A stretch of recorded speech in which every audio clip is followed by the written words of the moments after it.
Shalom, Bapak-Bapak, Ibu-Ibu yang dikasih oleh Tuhan. Hari ini kita memasuki puasa hari yang kedua. Saya percaya ada banyak hal yang Tuhan sudah kerjakan dalam kehidupan kita.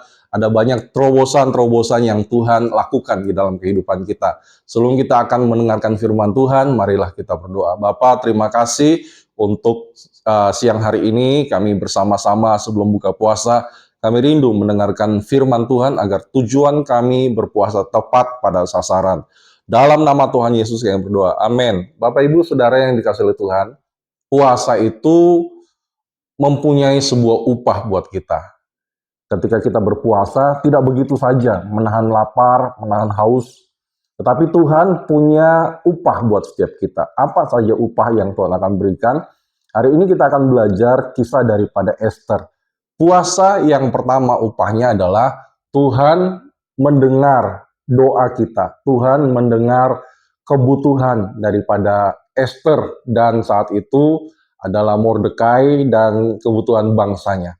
Saat ini kita akan lihat di dalam Esther pasal yang keempat, ayat yang ke-16, di mana Esther dan dayang-dayangnya berpuasa 3 hari, 3 malam tidak makan dan tidak minum.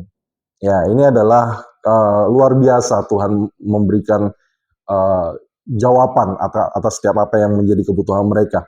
Kumpulkanlah semua orang Yahudi yang terdapat di Susan dan berpuasalah untuk aku. Janganlah makan dan janganlah minum 3 hari lamanya, baik waktu malam, baik waktu siang. Aku serta dayang-dayangku pun akan berpuasa demikian, dan kemudian aku akan masuk menghadap raja. Raja di sini adalah gambaran daripada Tuhan. Sekalipun berlawanan dengan undang-undang, kalau terpaksa aku mati, biarlah aku mati. Jadi Bapak Ibu Saudara, ada peraturan pada waktu itu adalah ketika raja tidak memanggil, barang siapa yang menghadap bisa dihukum mati. Tetapi apa yang terjadi ya ketika Esther menghadap raja di dalam Esther pasal 5 ayat 2 sampai 3, ketika raja melihat Esther, sang ratu berdiri di pelataran, berkenanlah raja kepadanya sehingga raja mengulurkan tongkat emas yang di tangannya ke arah Esther. Ini adalah perkenanan Tuhan. Lalu dikatakan, lalu mendekatlah Esther dan menyentuh ujung tongkat itu. Wow, luar biasa bisa menyentuh ujung tongkat daripada raja itu. Ayat 3, tanya raja kepadanya, apa maksudmu hai Ratu Esther? Apa saja keinginanmu? Ini luar biasa. Ditanya apa saja keinginanmu. Setelah berpuasa 3 hari 3 malam. Sampai setengah kerajaan sekalipun akan diberikan kepadamu. Setengah kerajaan. Itu nilainya luar biasa. Raja Ahasiweros pada waktu itu adalah raja yang punya kekayaan yang luar biasa, siap diberikan setengah kerajaan kepada Esther.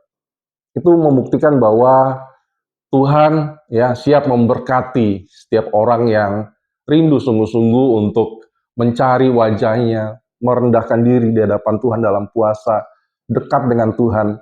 Wah, apa yang Bapak Ibu Saudara inginkan Tuhan akan berikan. Bahkan di dalam Esther 5 ayat yang ke-6 diulangi lagi sekali lagi. Sementara minum anggur, bertanyalah raja kepada Esther, apa permintaanmu?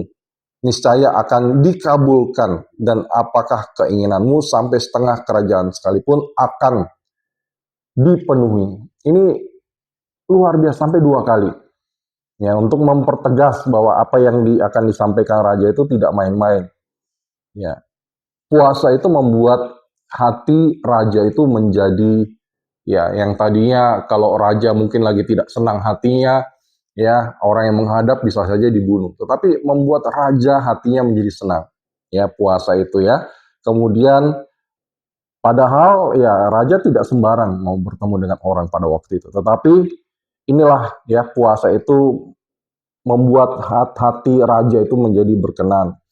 Dan kemudian yang luar biasa lagi di sini katakan Esther bisa mendekat dan menyentuh tongkat raja. Ini adalah bicara tentang perkenanan Tuhan, bicara tentang kemurahan Tuhan, bicara juga anugerah yang Tuhan nyatakan bisa memegang tongkatnya. Ini di dalam kehidupan kita ya, kita butuh perkenanan Tuhan di dalam kehidupan kita supaya Tuhan berkenan akan setiap apa yang kita kerjakan, ada anugerah yang Tuhan berikan yang harusnya kita tidak layak untuk terima, tetapi Tuhan akan memberikannya kepada Bapak Ibu Saudara dan saya. Yang kedua, manfaat daripada puasa itu di dalam kisah Ester ini adalah pembalikan keadaan. Di mana saat itu Haman telah merencanakan membangun sebuah tiang yang nanti pada akhirnya di tiang itu Mordekai akan digantung, dipermalukan. Dan Haman akan memperoleh kedudukan yang luar biasa. Di dalam Ester pasal yang ke-7, di situ kita akan melihat terjadi pembalikan keadaan. Tiang yang sudah dibangun oleh Haman nanti pada akhirnya akan dipakai untuk menggantung Haman. Ya, Ester 7 ayat 9 dan 10 dikatakan bahwa ya, sembah Harbona, salah seorang sida-sida di hadapan raja. Lagi pula tiang yang dibuat Haman untuk Mordekai, orang yang menyelamatkan raja dengan pemberitahuannya itu, telah berdiri di dekat rumah Haman 50 hasta tingginya. Lalu cita raja, sulakanlah dia pada tiang itu. Siapa? Haman yang membangun tiang itu, akhirnya dia sendiri akan digantung. Kemudian Haman disulakan pada tiang yang didirikannya untuk Mordekai, maka surutlah panas hati raja. Jadi ada orang yang merencanakan yang jahat, tetapi kejahatan itu kembali kepada orang itu. Di dalam kehidupan kita, Tuhan siap untuk membalikan keadaan kita. Ya, mungkin ada orang yang telah merencanakan sesuatu yang jahat, menjatuhkan usaha kita, menjelekkan nama kita.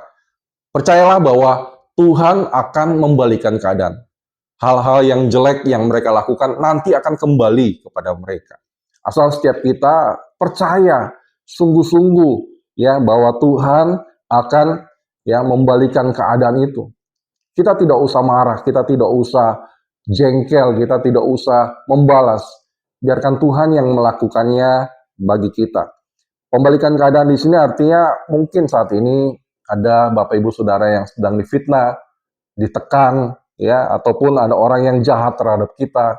Mungkin orang itu adalah orang yang terdekat dengan kita. Percayalah, satu waktu semua yang mereka lakukan itu akan kembali kepada dia. Di sini kita melihat jangan kita menabur sesuatu yang jelek. Karena pada akhirnya sesuatu itu akan kembali kepada kita. Apa yang kita tabur, itulah yang kita tuai.